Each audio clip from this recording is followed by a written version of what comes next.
Hi friends, പുതിയൊരു ചായ വീഡിയോയിലേക്ക് സ്വാഗതം. ഇന്ന് നമുക്കൊരു പുതിയ സ്പോട്ട് പരിചയപ്പെടാം. അതിനു മുമ്പ് അല്പം ചായ വർത്തമാനം. വളരെ കാം ആൻഡ് ക്വയറ്റായിട്ടുള്ള നിങ്ങൾക്ക് ഏറ്റവും ഇഷ്ടമുള്ളൊരു സ്ഥലത്തിരുന്ന് ചായ കുടിച്ചു കഴിഞ്ഞാൽ സ്ട്രെസ്സ് അത് എത്രത്തോളം കുറയ്ക്കുമെന്ന് നിങ്ങൾക്കറിയാമോ? എത്ര വലിയ ടെൻഷനായാലും ആ ടെൻഷനൊക്കെ കുറച്ച് മനസ്സും ശരീരവും കാം ആൻഡ് കൂളാക്കി മാറ്റും. അങ്ങനെയുള്ളൊരു സ്ഥലത്താണ് ഞാൻ ഇന്നുള്ളത്.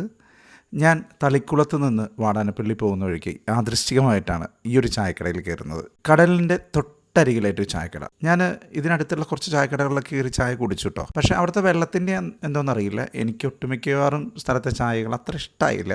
ഇവിടെയും നമ്മൾ മുൻപത്തെ വീഡിയോയിലൊക്കെ പറഞ്ഞ പോലെ അത്ര നല്ല ഗംഭീര ചായയൊന്നുമല്ല. ഈ കടൽ തീരത്തുള്ള വെള്ളത്തിൻ്റെ ഒരു പ്രശ്നം തോന്നുന്നു കേട്ടോ, ആ ചായയുടെ ഒരു ടേസ്റ്റ്. പക്ഷേ ആ ചേട്ടൻ ചായ അടിക്കുന്നത് കാണാൻ ഭയങ്കര ഭംഗിയാണ്. പാലും വെള്ളമൊക്കെ ഇങ്ങനെ കോരി ഒഴിച്ച് ഒരു ഇളക്കി അതൊരു ഭയങ്കര അടിച്ചങ്ങ് നൊരച്ച് പതച്ച നമ്മുടെ കയ്യിൽ തരിക. ഒരുപാട് സ്നാക്സുകളുണ്ട് കേട്ടോ ഇവിടെ. സുഗിയൻ, പഴംപൊരി, മുട്ട ബജ്ജി, അങ്ങനെ ഒരുപാട് സ്നാക്സുകളുണ്ട്. എനിക്ക് ഏറ്റവും ഇഷ്ടപ്പെട്ടത് ഈ മുറുക്കാണ്.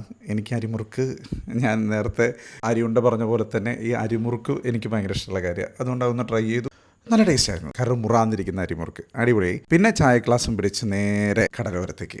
എന്തൊരു കാമാണെന്നറിയോ, ഇത്രയും റിലാക്സായി നമ്മുടെ മനസ്സ് നിറഞ്ഞ് നിന്ന് ആ കടലിൻ്റെ തിരയുടെ ശബ്ദമൊക്കെ കേട്ട് ചായ കുടിക്കുമ്പോൾ കിട്ടുന്നൊരു ഫീല്, അത് നിങ്ങൾ നേരിട്ട് പോയിട്ട് തന്നെ അനുഭവിക്കണം കേട്ടോ. എന്തായാലും നിങ്ങൾക്ക് ഇഷ്ടപ്പെടുന്ന ഒരു സംശയമില്ല. അപ്പോൾ നമ്മുടെ ഇന്നത്തെ സ്പോട്ട് വരുന്നത് തളിക്കുളം ബീച്ചിൽ നിന്ന് വാടാനപ്പള്ളി ബീച്ചിലേക്ക് പോകുന്ന വഴിക്ക് ഇടതുഭാഗത്തായിട്ടാണ് വഴിയോരം ബീച്ച് റെസ്റ്റോറൻറ്റ്. ശിവേട്ടൻ്റെ ചായക്കട എന്നാണ് പേര്. നമ്മളിപ്പോൾ ഈ കാണുന്നതാണ് ശിവേട്ടൻ. വളരെ നല്ലൊരു മനുഷ്യനാണ് കേട്ടോ. നിങ്ങളുടെ ചായ ലവറായ ഒരു ഫ്രണ്ടിന് വീഡിയോ അയച്ചു കൊടുക്കൂ. നമുക്ക് പുതിയൊരു ചായ വർത്തനമായി പുതിയൊരു ടീ സ്പോട്ടിൽ വെച്ച് അടുത്ത വീഡിയോയിൽ കാണാം. Bye bye.